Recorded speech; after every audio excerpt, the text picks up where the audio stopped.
दिल्ली सरकार डरी है, तब तक किसी न किसी नेता के ऊपर ईडी और सीबीआई का छापा मरवाई है। इसलिए ये कोई नई बात नहीं है। आज हो सकता है कि शंभू जी पे पड़ा है, कल दूसरे पे पड़ेगा। ये भाजपा का डर है। ये केंद्र सरकार जो है डरी हुई सरकार है और अपना हथकंडा अपना रही है हमारे विधायकों पे, सांसदों पे और कार्यकर्ताओं पे। इससे कोई डरने आप कह रहे थे कि काम हम कर रहे थे और तेजस्वी जी क्रेडिट ले रहे थे। नीतीश जी सम्मानित बिहार के मुख्यमंत्री हैं। नीतीश जी पर कोई टीका टिप्पणी नहीं, लेकिन नीतीश जी खुद बतावे कि 17 महीना उनके पूरे कार्यकाल में 17 महीना को हटा दे तो कौन रोका था नीतीश कुमार जी को? क्या बहाली खोलता हूँ, रोज ये करता हूँ। 5 यूनिवर्सिटी का नाम बता दीजिए 10 साल में खुला हो। 5 गांव का नाम बता दीजिए। कि झूठ को इतने बार दोहराओ तो सत्य में बदल जाए। वही आज भारत के इतिहास में है कि हिंदू हिंदू हिंदू हिंदू कह करके आज हिंदू जो हिंदू नहीं है वो भी वो कहने के लिए। आप देख रहे हैं जनता की आवाज अनमोल खबर। अभी लगातार 2024 का लोकसभा चुनाव है और हमारे साथ दो वरिष्ठ आरजेडी के नेता हमारे साथ मौजूद हैं। लेकिन देखा जा रहा है कि एक तरफ जो है लोकसभा के चुनाव है और दूसरी तरफ जो है विपक्षी यानी कि आरजेडी के अधिकतर मंत्री और विधायकों पर जो है लगातार ईडी का छापा पड़ रहा है। लगातार इसी सिलसिले में हम लोग बात करेंगे। जी स्वागत है आपको। आपको भी जय भीम, जय बिहार, जय भारत, जय संविधान। लगातार आरजेडी किस स्थिति में 2024 का चुनाव लड़ रही है? देखिए, आरजेडी चुनाव नहीं लड़ रही है, चुनाव पूरा महागठबंधन इंडिया लड़ रहा है। ठीक है, अकेले हम चुनाव नहीं लड़ रहे हैं, हम महागठबंधन के साथ मिलकर चुनाव लड़ रहे हैं। हमारी पार्टी भी उसमें सम्मिलित है। लगातार देखा जा रहा है कि महागठबंधन के लोग के ऊपर ही ईडी का छापा, विधायक के ऊपर जो है जिस तरह से ईडी का छापा पड़ा, ये कोई नई बात नहीं है। जब जब दिल्ली सरकार डरी है, तब तक किसी न किसी नेता के ऊपर ईडी और सीबीआई का छापा मरवाई है। इसलिए ये कोई नई बात नहीं है। आज हो सकता है कि शंभू जी पे पड़ा है, कल दूसरे पे पड़ेगा। ये भाजपा का डर है। ये केंद्र सरकार जो है डरी हुई सरकार है और अपना हथकंडा अपना रही है हमारे विधायकों पे, सांसदों पे और कार्यकर्ताओं पे। इससे कोई डरने आपका कहने का मतलब है कि मोदी सरकार डर रही है, यही सीधा तौर पे आप कहना चाहते हैं? देखिए, मोदी सरकार नहीं, पूरी एनडीए जो एनडीए है वो डर गई है। मोदी सरकार अकेले थोड़े है। पूरा भारत के जो सरकार है अभी वर्तमान में, वो सरकार लोकतंत्र से डर गई है। वो सरकार लोगों का जो बहुमत बनते जा रहा है, उनके खिलाफ जो पक्ष जो मजबूत होते जा रहा है, इससे वो सरकार डर गई है। इसलिए छापा मरवा रही है। ये कोई नई बात नहीं है। कल और यहाँ छापा मारा जाएगा, इसमें कोई घबराने की बात नहीं है। पूरे बिहार के लोग एकमुश्त हैं और इस बार मोदी जी का सफाया है, मान लीजिए आप। ये आप कह रहे हैं? मैं नहीं कह रहा हूँ, बिहार के लोग कह रहे हैं, बिहार के किसान कह रहे हैं, बिहार के नौजवान कह रहे हैं, बिहार के मजदूर कह रहे हैं, बिहार का एक एक बच्चा कह रहा है कि इस बार मोदी जी का बिहार से सफाया है। आप कितना ही विधायक पे छापा मरवा लीजिए, आप किसी पे छापा मरवा लीजिए, किसी को उठा के जेल में डाल दीजिए, आम जनता अब डरने वाली नहीं है। आम जनता जान गई है अब आपकी हैसियत को। इसलिए रोज छापा मराएगा, रोज जेल जाएंगे लोग। इससे घबराने की कोई बात नहीं। चंदा वाला एक मामला चल रहा था बीच में, इस पे क्या राय है आपका? तो मैं राय क्या दूं भाई, मैं धन्यवाद देना चाहता हूं, कोटि कोटि नमन करना चाहता हूं भारत जो सुप्रीम कोर्ट के हमारे चीफ जस्टिस है उनको, क्योंकि उन्होंने खोल दिया भारत के लोगों को आंख। जो ये कहते थे कि मैं देशभक्त हूं, मैं खाऊंगा ना खाने दूंगा, ये तो इतना खा गए, इतना ले लिए अपने लोगों से चंदा कि अब कहने का कोई बात ही नहीं है।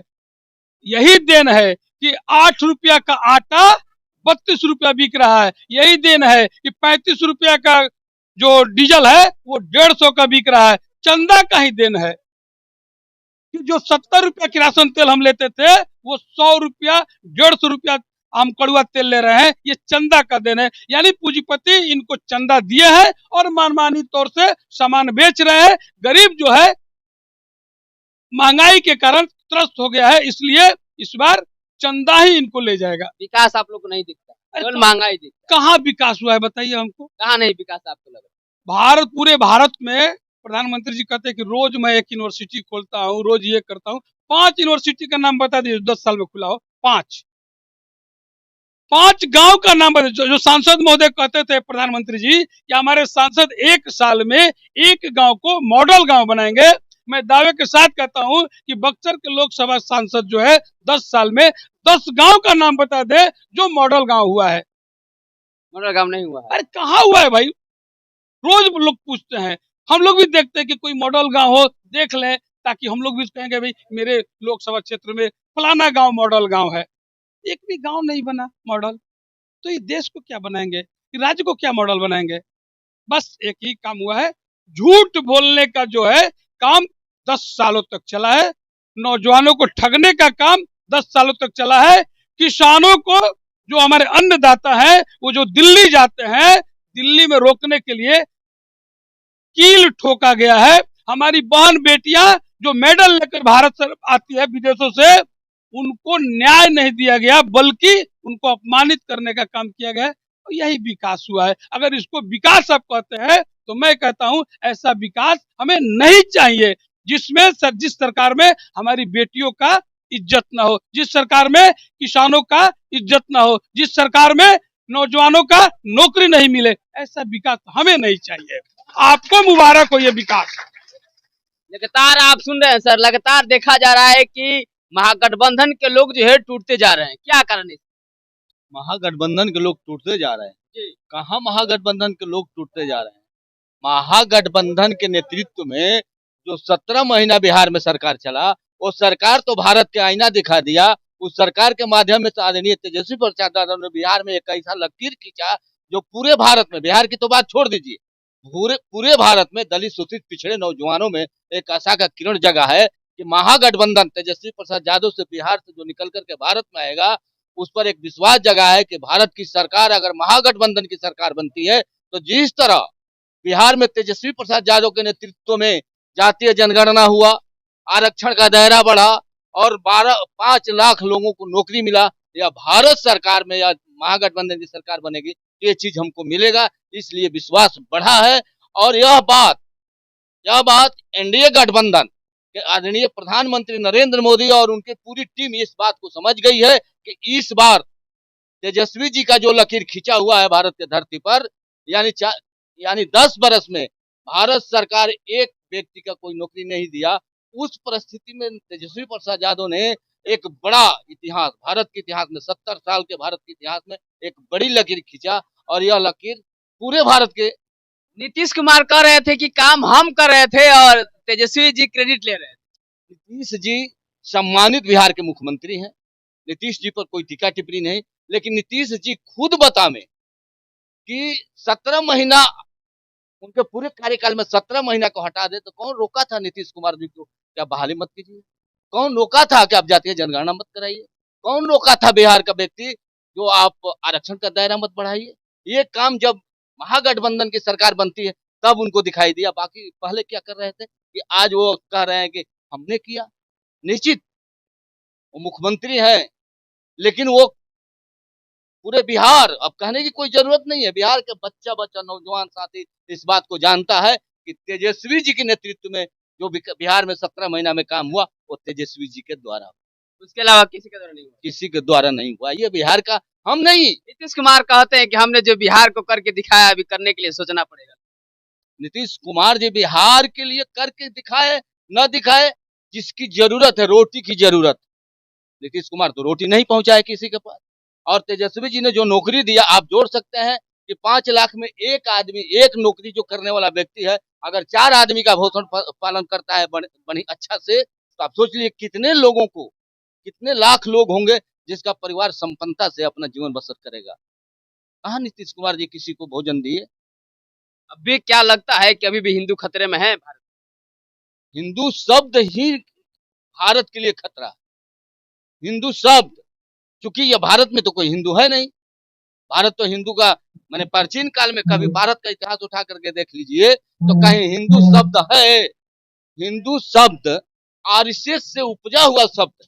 हिंदू शब्द की भारत में उत्पत्ति कब हुई? मैं समझता हूं कि 1940 में जब देश आजादी की लड़ाई लड़ रहा था, तो उस समय जो हिंदू महासभा यह बनाया सावरकर और आरएसएस ने, वही पहला शब्द कहा कि भारत अगर आजाद होगा तो मैं हिंदू राष्ट्र बनाऊंगा। वहीं से हिंदू की बात चलती है। लेकिन हाँ, हिटलर ने कहा था कि झूठ को इतने बार दोहराओ तो सत्य में बदल जाए। वहीं आज भारत के इतिहास में है कि हिंदू हिंदू हिंदू हिंदू कह करके आज हिंदू जो हिंदू नहीं है वो भी वो कहने के लिए तैयार है कि हम हिंदू हैं, लेकिन वो हिंदू है नहीं। कहाँ हिंदू है? हिंदू कौन है? जिसको मंदिर में प्रवेश करने की इजाजत हो, जिसको मंदिर का पुजारी बनाया जा सकता है। कहाँ? जो लोग कहता है हिंदू है उसको कहाँ मंदिर के पुजारी बनाया जा रहा है? इसलिए हिंदू कोई इस विवाद नहीं, कुछ मसला नहीं है। ये सिर्फ भड़काऊ एक बात है और भड़का करके भारत की जनता को, जो अभी भारत की जनता आज भी मेरे जैसा आदमी मानता है कि भारत की जनता की आबादी, जो भारत की आबादी है उसमें 50% ऐसी आबादी है जो खेत खलिहान से जुड़ी हुई है, अपने पेट पालन करने के लिए मजदूरी से जुड़ी है। उसको ना हिंदू से शब्द से कोई ज्ञान है, हिंदू शब्द का कोई ज्ञान है, और न वो आपके भारत के संविधान के बारे में जानते। लगातार आप सुन रहे थे कि वाकई जो है महागठबंधन का सरकार बनेगी। ये आरजेडी के दोनों वरिष्ठ नेताओं का दावा है कि अब की बार मोदी का जादू नहीं चलेगा, लेकिन अब की बार फिर से महागठबंधन अपना सरकार दिल्ली में बना रही है। लगातार बने रहे और देखते रहे जनबोल खबर।